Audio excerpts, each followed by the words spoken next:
Man up. Two words that most of us heard long before we even knew what they meant.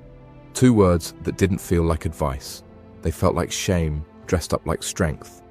And somewhere between falling off our bikes and getting our hearts broken, we got the message. Pain isn't something you show. It's something you swallow.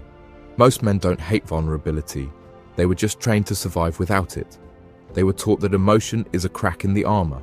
And that crack, that's where the world will come in and crush you. So we learned to clench our jaws, to answer "I'm good" even when we were anything but. To go quiet when things got loud inside. And it worked. For a while, we got strong, we got silent. We built lives, careers, families, muscles, calluses. But somewhere in the process of manning up, a lot of us stopped being human. We buried the fear, the sadness, the softness. We didn't kill those parts, we just locked them in a room and threw away the key. But feelings don't die in silence. They grow teeth. And they wait. So now we're grown men. Men with tired eyes and tight shoulders. Men who can't sleep. Men who say, "It's just stress," when our hearts feel like they're caving in. Men who don't know how to ask for help without feeling weak.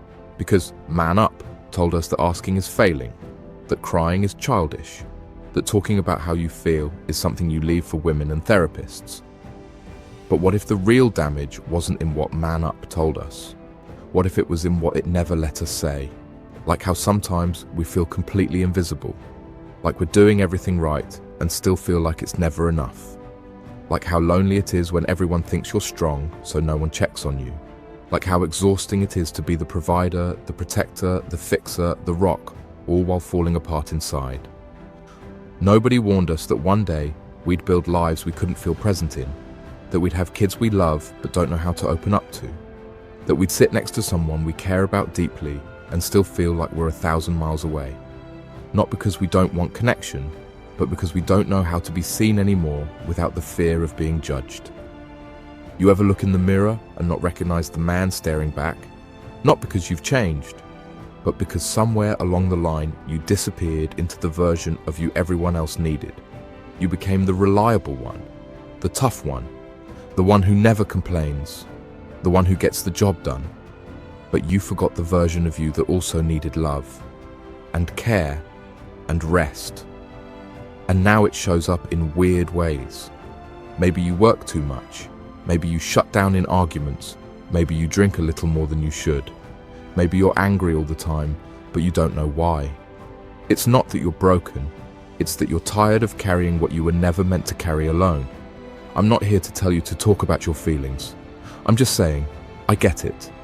I know what it's like to feel like you're screaming into a quiet room, to wonder if your silence makes you stronger or just invisible, to walk around every day pretending like you don't feel a damn thing because you think that's what being a man means.